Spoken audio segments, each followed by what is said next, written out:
Good morning student. दिएशन international senior secondary school Begu की ओर से आयोजित ऑनलाइन क्लासेज में मैं आपका हार्दिक स्वागत करती हूँ। आज कक्षा 12 विषय हिंदी, जिसमें अनिवार्य हिंदी की द्वितीय पाठ्य पुस्तक जो है उसका नाम है पीयूष प्रवाह है।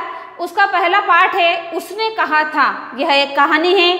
इसके रचनाकार अर्थात लेखक पंडित चंद्रधर शर्मा गुलेरी है। गुलेरी इनको उपनाम दिया गया है। इनके द्वारा यह रचित कहानी है और कहानी बहुत ही भावपूर्ण है, अर्थात इस कहानी को हम पढ़ेंगे तो मार्मिक दृश्य हमें दिखाई देंगे।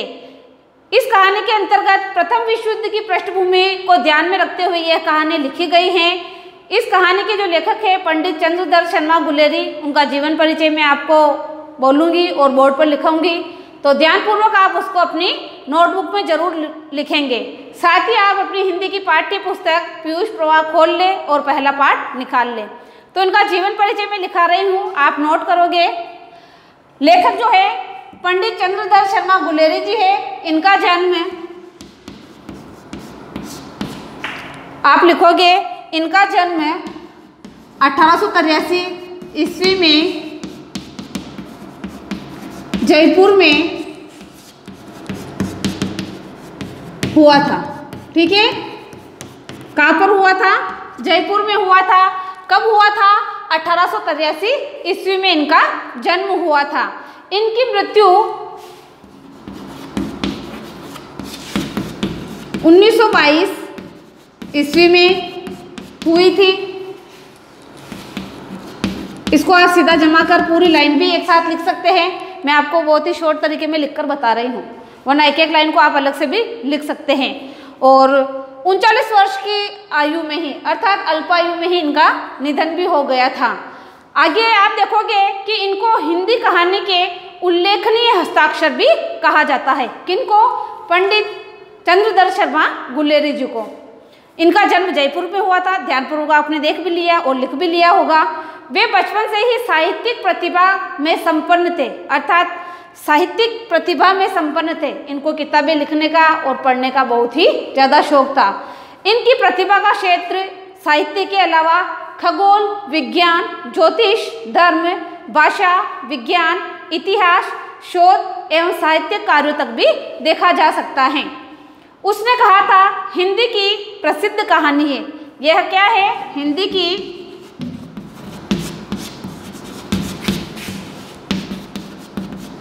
की प्रसिद्ध कहानी है। कौन सी? उसने कहा था। कहानी के अलावा ने निबंध, उपन्यास, आलोचनाएं आदि भी लिखी हैं। आप देखोगे आगे कि जिसका प्रकाशन अर्थात चंद्रधर शर्मा गुलेरी के द्वारा उसने कहा था जो कहानी जो लिखी गई थी उसका प्रकाशन कब किया गया था? 1915 में। 1915 में प्रकाशन, इस कहानी का प्रकाशन कब किया गया था? 1915 में किया गया था। इनके अतिरिक्त इन्होंने सुखमय जीवन, तो इनकी जो रचनाएं हैं उसके बारे में आप लिख सकते हो। रचनाएं करके आगे आप लिखोगे किस प्रकार की इन्होंने रचनाएं लिखी है। लिखो आप रचनाएं।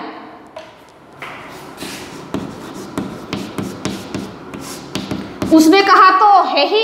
इसके अतिरिक्त आप लिखोगे इसमें सुखमय जीवन,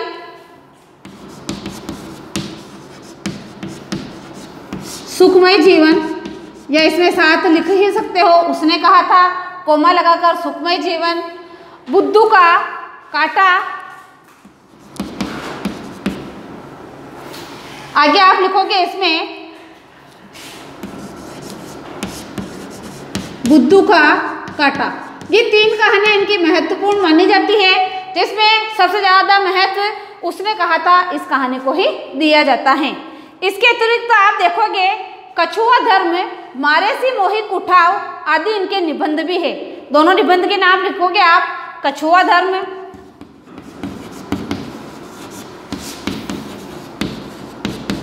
कछुआ धर्म।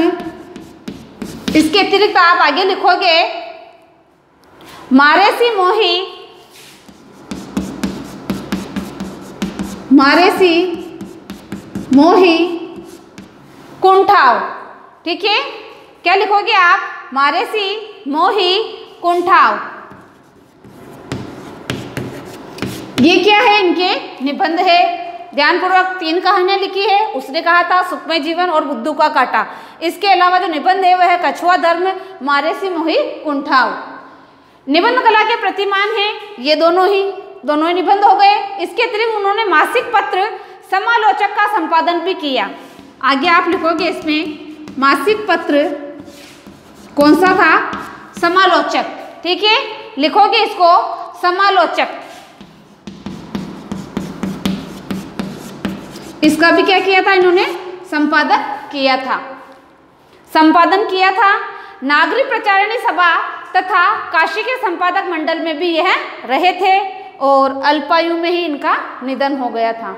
तो इनका जीवन परिचय है, ध्यानपूर्वक आपने सुना भी होगा और ध्यान से बोर्ड से आपने अपनी नोटबुक में उतार भी लिया होगा। अब पाठ परिचय जो मैं आपको बता रही हूँ उसको ध्यानपूर्वक पढ़ोगे कि पूरे पाठ में क्या बताया गया है। 4-5 लाइनों के अंतर्गत मैं आपको बताऊंगी। उसने कहा था प्रथम विश्व युद्ध की पृष्ठभूमि पर लिखी गई एक मार्मिक कहानी है और प्रथम विश्व युद्ध अर्थात 1914 से 1918 का समय इसमें बताया गया है। 1914 से 1918 का, और क्या ये प्रथम विश्व युद्ध है उसको ध्यान में रखते हुए एक मार्मिक कहानी है, एक मार्मिक कहानी है। इन सारे बिंदुओं को आपको ध्यानपूर्वक अपनी नोटबुक में लिखना है। जिसका कथानक, अब कथानक क्या है इसका, प्रेम, त्याग और कर्तव्य निष्ठा को केंद्र में रखकर बुना गया है। अर्थात इसमें प्रेम के बारे में दर्शाया गया, वह बताया जाता है, साथ ही प्रेम के साथ किस प्रकार से अपने कर्तव्य निष्ठा को निभाया जाता है और अंत में त्याग की जो भावना है वह इसके अंतर्गत बताई गई है। जब यह पूरी कहानी आप पढ़ोगे आपको बहुत ही रोचक लगेगी। अमृतसर के बाजार का दृश्य, इसके अंतर्गत अमृतसर का जो बाजार है उसका एक दृश्य बताया गया है। उसमें एक लड़का और लड़की अपरिचित होते हैं, किस प्रकार से उनमें एक दूसरे से वार्तालाप होता है उसके बारे में बताया गया है। बालक बालिका का बाल सुलभ निश्चल प्रेम, दोनों का जो निश्चल प्रेम है, बाल सुलभ है बचपन का, उसके बारे में बताया गया है। महायुद्ध का वातावरण और उसके बाद प्रथम विश्व युद्ध की जो पृष्ठभूमि पर लिखी गई कहानी है उसके बारे में बताया जाता है। और अंत में लैला सिंह के आत्मोत्सर्ग आदि के बारे में इसमें गहरा मनोवैज्ञानिक पुट हमें दर्शाता हुआ दिखाई देता है। यह कहानी प्राथमिक चहल पहल से लेकर प्रेम और कर्तव्य का विकट पथ पार करती हुई मृत्युशैया पर समाप्त होती है। वह जो लड़का इसमें बताया गया है कि किस प्रकार से वह लड़की से प्रेम करता है और अपने कर्तव्य को निभाता है और अंत में भी वह किस प्रकार से अपने प्राणों का अर्थात मृत्युशैया पर चला जाता है। यह उत्सर्ग प्रेम वेदना जनित नहीं है बल्कि कर्तव्य की प्रसन्नता है और मृत्युशैया पर जाते हुए भी उसके मन में किसी प्रकार का पश्चाताप नहीं है, दुख नहीं है, घृणा का भाव नहीं है, वह खुशी खुशी इस कार्य के लिए सहमत हो जाता है। आंचलिक शब्दों के साथ इसमें जो भी शब्द आए हैं आंचलिक है, जब इसको आप पढ़ोगे तब एक एक जो अर्थ आता जाएगा आंचलिक उसका अर्थ मैं आपको बताते जाऊंगी, जो भी कठिन शब्द हैं उनके अर्थ आपको बताते जाऊंगी। आंचलिक शब्दों के साथ यथार्थ वर्णन व भाव व्यंजना से यह कहानी हिंदी साहित्य की विशिष्ट धरोहर है। इसलिए इन सारी चीज़ों को देखते हुए हिंदी की सबसे अच्छी कहानी किसे माना जाएगा, उसने कहा था। अब इसके बारे में जो 5 अंश अर्थात 5 भाग दिए गए हैं उनके बारे में विस्तार से चर्चा करेंगे। पहला जो दृश्य है उसके अंतर्गत मैं आपको पढ़ाऊंगी कि पंजाब अर्थात अमृतसर के अंदर एक बाजार है, वहाँ पर वह लड़का और लड़की कैसे मिलते हैं, वह अपने मामा के लिए सामान लेने जाती है और किस प्रकार से लड़का लड़की को देखकर कहता है कि पहली नज़र में वो उसको पसंद आ जाती है और कहता है कि बाल सुलभ प्रेम है। ये छोटे छोटे बच्चे हैं, नादान हैं, पर देखते ही उसके मन से एक शब्द निकलता है कि क्या तुम्हारी कुड़मई हो गई। कुड़मई का अर्थ होता है सगाई हो गई। तो इस चीज़ को सुनकर वह लड़की धत कहकर शर्मा कर वहाँ से चली जाती है। तो पहला दृश्य यही है।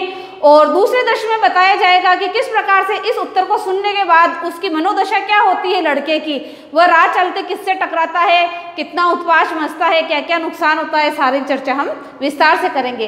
तो पहला जो दृश्य है वह मैं आपके सामने पढ़ रही हूँ, ध्यानपूर्वक आप उसको सुनेंगे। बड़े बड़े शहरों के इक्के गाड़ी वालों के जबान के कोड़ों से जिनकी पीठ छिल गई, अर्थात अमृतसर की जो गलियाँ है वहाँ पर घोड़े हैं, उनको चाबुक से पीछे से मारा जा रहा है क्योंकि उस पालकी के अंतर्गत इंसान को एक स्थान से दूसरे स्थान पर ले जाने के लिए वो गाड़ियाँ काम में ली जाती है। तो उनकी पीठ जो होती है घोड़ों के लिए इसमें बताया गया है कि बड़े बड़े शहरों के इक्की गाड़ी वालों के जबान के कोड़ों से जिनकी पीठ छिल गई है और कान पक गए हैं, उनकी आवाज़ सुनकर कोड़ों की कान भी पक गए, अर्थात आए दिन यही सुनने में मिलता है।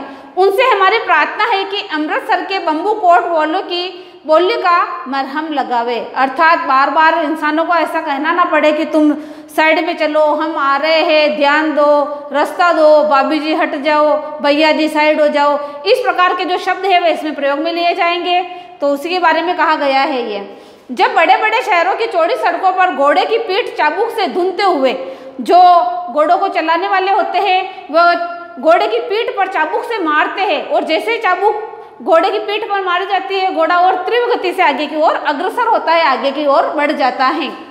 कभी राह चलते पैदलों की आंखें न होने पर तरस खाते हैं, यानी राह पर बहुत व्यक्ति अपन ऐसे देखते हैं जैसे कि भैंस के आगे बीन बजाना, कि हॉर्न बजाओ तो वो सुनते ही नहीं है, उस प्रकार से जैसे कि वह बहरे और अंधे होकर रोड पर चलते हैं।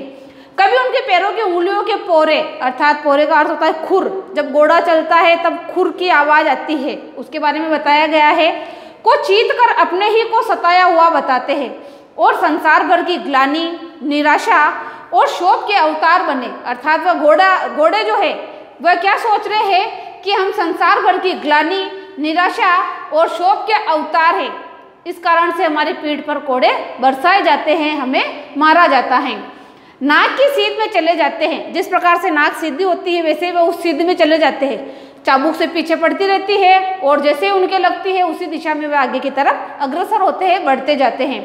तब अमृतसर में उनकी बिरादरी वाले तंग चक्करदार गलियों में, वहाँ की जो गलियाँ हैं वह सकड़ी है, इसलिए कहा गया उनको तंग चक्करदार गलियाँ, एक एक लड्डी वाले के लिए ठहर कर सब्र का समुद्र उमड़ कर बचो खालसा जी। अब जो तांगे चलाने वाला है वह व्यक्ति क्या बोलता जाता है, क्योंकि गलियां जो है वह बिल्कुल सकड़ी है और सकड़ी गलियों में जैसे वह अपने घोड़े को लेकर निकल रहा है, तांगे को लेकर निकल रहा है, वैसे ही रास्ते में जो व्यक्ति आते हैं, जो जनता दिखाई देती है, उनको वह क्या कहते हैं, बचो खालसा जी, अर्थात हे भैया बचो जी, हटो भाई जी, और भैया हट जाओ बीच रास्ते से, ठहरना भाई जी। और किसी को अगर तेज गति से उस तांगे वाले को आगे जाना है तो उस भाई साहब को कहेंगे भाई आप रुक जाओ, पहले मैं निकल जाता हूँ। नॉर्मल सा ये शायद अपने इधर तांगे नहीं चल रहे, फिर भी ऐसा वातावरण हमें बाजार के अंदर देखने के लिए मिल जाता है।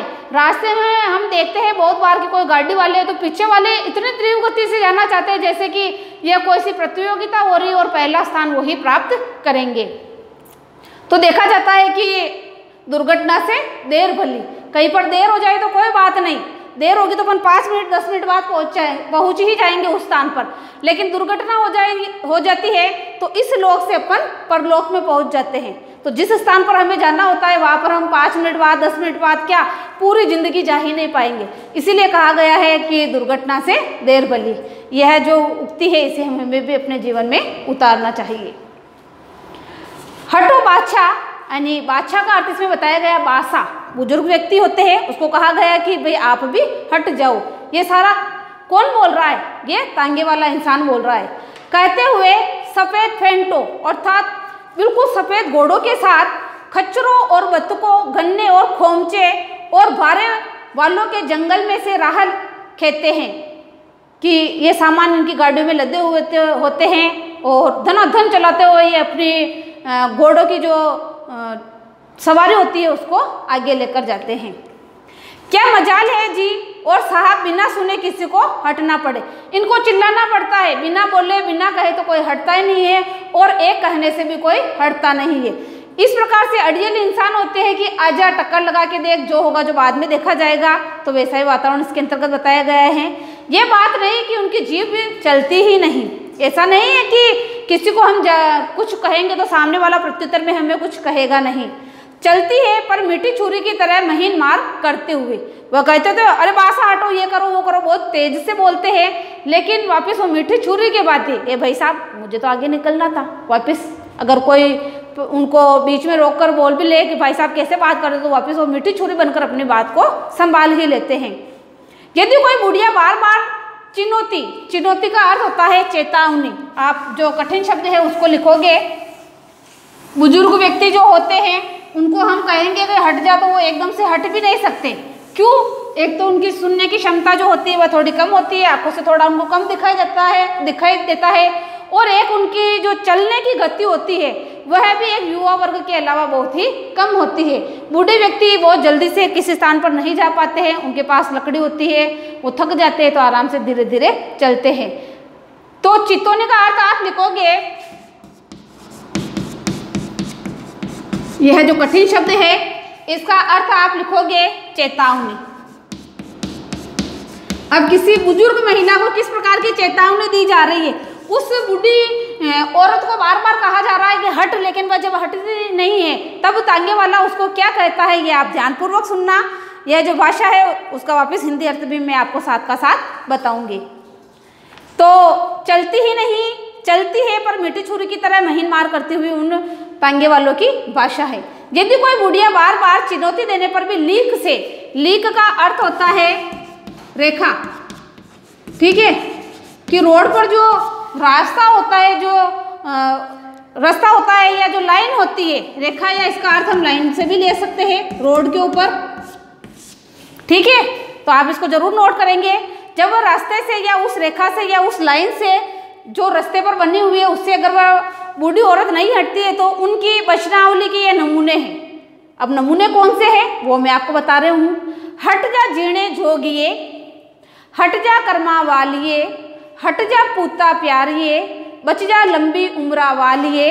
समष्टि में इनके अर्थ है। अब इस लाइन का अर्थ क्या है वह मैं आपको समझा रही हूँ कि उस बूढ़ी औरत को रेखांकित करके कह रहा है कौन? तांगे वाला, कि तू जीने योग्य है। हे बूढ़ी औरत, हे बुजुर्ग औरत, तू तो अभी जीने योग्य है, ठीक है, तू भाग्यशाली है, पुत्रों को प्यारी है, लंबी उम्र तेरे सामने है, तू क्यों मेरे पहिए के नीचे आकर मरना चाहती है? अर्थात तू बच जा। और बचने का मतलब क्या है? इस लीक से, इस रेखा से, इस लाइन से जिस पर कि मेरा तांगा चल रहा है उससे बिल्कुल तू एक साइड हो जा, अलग हट जा, क्योंकि तू क्या है? भाग्यशाली है, जीने की योग्य है, अपने पुत्रों को प्यारी है, तेरी उम्र तेरे सामने है, तू लंबी उम्र वाली है। तो अंत में क्या कहना चाहता है कि हे माँ तू रास्ते से हट जा। तो इसका उस औरत को बुरा भी नहीं लगेगा, कहेगी कि ये तांगा वाला तो मुझे क्या भाग्यशाली कह रहा है, लंबी उम्र वाला कह रहा है, तो वह खुशी खुशी उस रास्ते को छोड़कर अलग हो जाती हैं। ऐसे बंबू कोट के बीच में होकर एक लड़का और एक लड़की चौक की एक दुकान पर आ मिले। एक बड़ा सा चौक है जहाँ पर एक किराने की दुकान है, वहाँ पर एक बाल्यावस्था में एक लड़का और एक लड़की दोनों उस दुकान पर आते हैं और मिलते हैं। उसके बालों और इसके ढीले सूतने से, अर्थात लड़की के जो बाल थे और ढीले ढाले जो कपड़े पहन रखे थे लड़के और लड़की ने, उसके जो देखने का अंदाजा है उससे पता चल रहा था कि वो क्या थे? सिख हैं। वह अपने मामा के केश धोने के लिए, वह लड़की जो है लंबे बाल वाली है और अपने मामा के लिए दही लेने के लिए आई थी, और लड़का जो है वह रसोई के कुछ सामान लेने के लिए आया था। दुकानदार एक परदेसी से बातें कर रहा था और शेर भर घिले पापड़ों को बनाने के पश्चात उनको एक एक करके गिन गिन के वह पॉलीथीन में एक थैली में डालते हुए जा रहा था। इसी बीच जब दुकानदार व्यस्त होता है तब लड़का और लड़की दोनों सामने खड़े हैं, तो उनमें जो वार्तालाप होता है उसके बारे में मैं आपको बताती हूँ। लड़का कहता है तेरे घर कहाँ है, अर्थात तेरा घर कहाँ है? तो लड़की कहती है मंगरे में। कि भाई मेरा घर कहाँ है? मेरा घर तो मंगरे में है, अर्थात बहुत दूर है। तो फिर लड़की लड़के से पूछती है कि भाई तेरा घर कहाँ है? तो वो कहता है भाई मेरा घर तो यही है, मैं तो यही का रहने वाला हूँ। दोनों में फिर धीरे धीरे बात होती है। तो वहाँ की जो बैठक होती है उसमें एक आदमी होता है तो उनसे पूछता है कि भाई तुम यहाँ किसके यहाँ आई हुई हो? लड़की जो नहीं है और मामा के यहाँ आई हुई है, तो उसको देखकर वो व्यक्ति पूछता है, तो वो कहती है कि भाई मैं मेरे मामा के यहाँ आई हुई हूँ और मेरे मामा का जो मकान है वह गुरु बाजार के अंतर्गत है। इतने में दुकानदार फ्री हो जाता है। निपटा का अर्थ होता है निपटा, ठीक है। इसमें मैंने कहा था कि आंचलिक शब्द जो है वो शब्द यही है निपटा, यानी व्यस्त जो था उस व्यस्त काम से वह बिल्कुल मुक्त हो जाता है। मुक्त हो जाना जिसको नॉर्मल सी भाषा में अपन कहते हैं फ्री हो गया, या उसके पास जो भी काम था उस काम को उसने समाप्त कर लिया था। उसके बाद वह दुकानदार निपटा, अर्थात जो पापड़ का कार्य कर रहा था उससे वह पूर्ण समाप्ति करने के पश्चात फिर बोलता है, इनका सौदा देने लगा। अर्थात लड़का और लड़की जो दोनों सामान लेने के लिए आए थे, एक तो दही लेने के लिए आई थी और लड़का जो था रसोई का सामान लेने के लिए आया था, तो दोनों को सामान देते हैं। सौदा लेकर दोनों साथ साथ चले। दोनों जो लड़का और लड़की है सामान लेते दोनों ही साथ उस दुकान से उतरते और थोड़ा रास्ते के अंदर धीरे धीरे पैदल चलने लग जाते हैं। कुछ दूर जाकर लड़के ने मुस्कुराकर पूछा, तेरी कुड़माई हो गई। कुड़माई का अर्थ आप यहाँ लिखोगे सगाई, ठीक है। कुड़माई, इसका क्या लिखोगे आप, सगाई। लड़का क्या पूछ रहा है कि भाई तेरी सगाई हो गई है क्या। अब बिल्कुल छोटे छोटे हैं फिर भी इस प्रकार की जो बातें कर रहे हैं उसके बारे में बता गया है। तो लड़के ने मुस्कुराकर लड़की से क्या पूछा था कि तेरी कुड़माई हो गई, तेरी सगाई हो गई क्या। इस पर लड़की कुछ आंख चढ़ाकर, ठीक है, लड़की को गुस्सा आया, आंख चढ़ाकर उसको क्या कहती है, दत्त, और उसको कहकर वहां से वह चली जाती हैं और लड़का उसको देखता ही रह जाता है। दूसरे तीसरे दिन सब्जी वाले के यहाँ या दूध वाले के यहाँ अकस्मात, गांव जो होते हैं वो छोटे छोटे होते हैं, तो ये बार बार 2 दिन बाद 3 दिन बाद कभी सब्जी वाले के यहाँ कभी दूध वाले के यहाँ कहीं ना कहीं वापस मिलने लग गए थे, यानी एक दूसरे को देख ही लेते थे। महीना भर यही हाल रहा, महीना लग गया पूरा, कभी वो उसको मिलता है कभी वो उसको मिलती है, दोनों एक दूसरे को देखते हैं लेकिन कुछ बात नहीं होती है और वापस अपने अपने हिसाब से अपने घर की तरफ चले जाते हैं। 2-3 बार लड़के ने फिर पूछा, तेरी कुड़माई हो गई। उस समय उसने क्या कहा, वापस जब दूसरी या तीसरी बार मिलता है तो फिर वापस वही प्रश्न पूछता है कि तेरी कुड़माई हो गई, तेरी सगाई हो गई, और उत्तर में वही लड़की के द्वारा प्रत्युत्तर दिया जाता है दत्त, अर्थात हट। उसको शर्म आ जाती है, चिढ़ जाती है, गुस्सा करती है और इस प्रकार का जवाब देकर वह वहां से चली जाती हैं। एक दिन जब फिर लड़के ने वैसे ही हंसी में चिढ़ाने के लिए पूछा तो लड़की लड़के की संभावना के विरुद्ध बोली, हाँ हो गई। बस बहुत बार यूँ होता है ना, किसी को कुछ जवाब देना पड़ता है तो जब तक अपन उसको जवाब नहीं देते वो अपने पीछे ही पड़ जाता है और फिर अपना दिमाग जब खराब होता है तब अपन उसके प्रत्युत्तर में कुछ भी जवाब दे देते हैं, ठीक है। जैसे कि उस लड़की की सगाई हुई नहीं, फिर उसने कह दिया हाँ हो गई, ताकि जो बार बार प्रश्न पूछा जा रहा है उससे तो उसका फंदा छूटेगा। कब, लड़के ने आश्चर्यचकित होकर पूछा, सगाई हो गई, कब हुई, यानी मैंने तुमसे 4-5 बार तो पूछ लिया, तुमने तो कभी कहा ही नहीं है। कल देखते नहीं, भाई मेरी सगाई हो गई, कल ही हुई, तुमने देखा नहीं मुझे। यह रेशम से कड़ा हुआ सालू, सालू का अर्थ होता है, ध्यान से देखना, शालू नहीं है, शालू एक लड़की का नाम हो जाता है, यह है सालू। सालू का अर्थ होता है ओढ़नी या दुपट्टा, चुन्नी जिसको भी कहा जाता है, जो किसका बना हुआ है, रेशम का महीन बना हुआ है। कल देखते नहीं, ये रेशम से कड़ा हुआ सालू अर्थात यह दुपट्टा तुम देखते नहीं, मेरे पास जो दुपट्टा है इसका मतलब ये मेरे ससुराल से आया है और मेरी सगाई हो गई है। लड़की भाग गई, वहां से शर्मा कर वह चली जाती है। लड़के ने घर की राह ली, लड़का घर की तरफ चल देता है। रास्ते में एक लड़के को मोरी में ढकेल दिया, एक तरफ जो खाई होती है उसमें उसको धकेल दे दिया, क्योंकि उसको जो वह उत्तर मिला था उससे वो बहुत ज़्यादा परेशान हो गया था। एक छाबड़ी वाले की दिन भर की कमाई खोई, उसकी जो थोपले से कुछ छोटा सा भाग होता है उसमें जो सामान होता है वो सारा उसने क्या कर दिया, रोड पे गिरा दिया। तो दिन भर की जो उसकी मेहनत की कमाई थी वह भी उसके अंतर्गत नष्ट हो गई। एक कुत्ते के पत्थर मारा, राह पे चलते हुए कुत्ता बैठा है तो एक पत्थर लिया और कुत्ते के मार दिया। नॉर्मल सा ऐसा अपन बहुत बार देखते हैं, कोई गाय के, भैंस के, कुत्ते के, किसी के भी मार देता है और चलता बनता है। पर ये देना कभी कभी बहुत भारी पड़ जाता है। अगर किसी गाय के मार दो और वो अगर पीछे ही पड़ जाए तो सींग से उठाकर फेंक भी देती है, और बहुत बार होता है कुत्ते के मार दो तो कभी कभी वह काट भी लेता है, तो लेने के देने भी पड़ जाते हैं। आगे आप देखोगे कि एक गोभी वाले के ठेले में दूध उड़ेल दिया। गोभी वाला जो सब्जी वाला था उसके जो ठोपला भरा हुआ होता है सब्जियों से, उसके अंदर वह क्या कर देता है, दूध उड़ेल देता है, क्योंकि उसका दिमाग उस समय क्या होता है, खराब हो जाता है उस प्रश्न के उत्तर को सुनकर। सामने नहाकर आती हुई किसी वैष्णवी से टकरा गया। एक जो वैष्णव साधु समाज की जो औरत है वह सामने से आ रही है और उससे वह क्या करता है, टकरा जाता है। तो बहुत बार यूँ देखा जाता है कि कोई नहाई धुआई औरत आ रही, कोई उसके टक्कर मार दे तो वो यूँ कहती है मेरा धर्म भ्रष्ट हो गया, मैं मंदिर जा रही थी ना धोकर, अब ये मेरे अड़ गया है तो वापस जाकर मुझे स्नान करना पड़ेगा। आदि बातें ऐसे देखने को मिलती है और बदले में उसको क्या मिलता है, एक उपाधि मिलती है, किस नाम की, अंधे की, कि अंधा है क्या, दिखता नहीं है क्या। तब कहीं पर घर पहुंचता है। इतने कारनामे करने के बाद वह कहाँ पहुंचता है? घर पहुंचता है। इसके बाद जो दूसरा पार्ट आता है, इसके बारे में हम कल विस्तार से चर्चा करेंगे। आज मैंने आपके सामने उसने कहा था कहानी का पहला भाग पढ़ा है। मेरे हिसाब से यह आपको बहुत अच्छी तरीके से समझ में आया होगा। फिर भी आप अपने सुझाव सर के नंबर पर भेज सकते हैं जो कि बोर्ड पर लिखे हुए हैं। इस वीडियो को आप अपने दोस्तों के साथ ज़्यादा से ज़्यादा लाइक एंड शेयर जरूर करें, ताकि इसका फायदा आपको तो मिलता ही है, साथ ही अपने दोस्तों को भी मिलता रहे। यह एक कहानी है, बहुत ही रोचक है। इसमें 5 पार्ट है, 5 भाग है, जिनमें से पहला भाग मैंने आज आपको पढ़ाया है। बाकी के 4 है, वैसे ही एक एक करते हुए मैं अगली वीडियो में इनको पढ़ाऊंगी। धन्यवाद।